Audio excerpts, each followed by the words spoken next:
కూటమి ఉమ్మడి assembly parliament అభ్యర్థులు పంతం వెంకటేశ్వరరావు, నానాజీ, తంగెళ్ల ఉదయ్ శ్రీనివాసులను అత్యధిక ఓట్ల మెజార్టీతో గెలిపించాలని టీడీపీ జిల్లా ప్రధాన కార్యదర్శి పెంకె శ్రీనివాస్ బాబా కోరారు. కాకినాడ రూరల్ నియోజకవర్గం సర్పవరం గ్రామంలో జనసేన నాయకులు పుల్ల శ్రీరాములు ఆహ్వానం మేరకు కాకినాడ జిల్లా టీడీపీ ప్రధాన కార్యదర్శి పెంకె శ్రీనివాస బాబా ఇంటింటికి ఎన్నికల ప్రచార కార్యక్రమం నిర్వహించారు. కూటమి ఉమ్మడి అసెంబ్లీ పార్లమెంట్ అభ్యర్థులు పంతం నానాజీ, తంగెళ్ల ఉదయ్ శ్రీనివాస్ కి మద్దతుగా ఎన్నికల ప్రచారం నిర్వహించారు. కూటమి ప్రభుత్వం అధికారంలోకి రాగానే చేయబోయే అభివృద్ధిని ప్రజలకు వివరించారు. పెంకె శ్రీనివాస్ బాబా మాట్లాడుతూ జగన్ అరాచక పాలనకు చరమగీతం పాడి కూటమి ప్రభుత్వాన్ని అధికారంలోకి తెచ్చేందుకు ప్రజలు కంకణం కట్టుకోవాలన్నారు.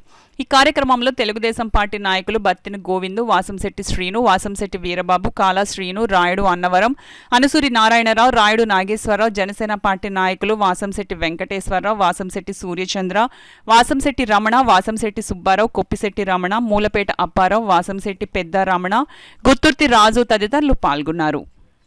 నాయకులు సర్పవరం నాయకులు శ్రీ పుల్ల శ్రీరాములు గారి ఆధ్వర్యంలో నేను ఈ సర్పవరం గ్రామంలో తిరుగుతూ జరుగుతుంది.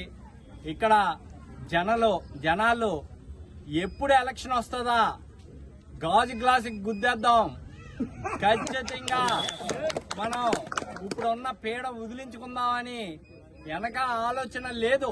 మేము గుమ్మంలోకి వెళ్లి లోపలనే ఎదురు చెప్పేస్తున్నారు, గాజు గ్లాస్కి వేస్తున్నాం మేము ఓటు అని. ముఖ్యంగా గాజు గ్లాస్కి వేద్దాం, నానాజీ గారిని ఎమ్మెల్యే చేసుకుంటాం, ఖచ్చితంగా చంద్రబాబు నాయుడు గారే ముఖ్యమంత్రి అవ్వాలన్న కోరిక అందరూ కోరేది ఏంటంటే నేను ఖచ్చితంగా ఓటింగ్ పెంచాలి, మనం అప్పుడే మనకి అత్యధిక మెజారిటీ వస్తుందని తెలియజేస్తూ పెరిగిన ఓటల్లా మందే, ఖచ్చితంగా అందరూ ఓటు వేయాలి, ఓటుని వినియోగించుకోవాలని కోరుతున్నాను.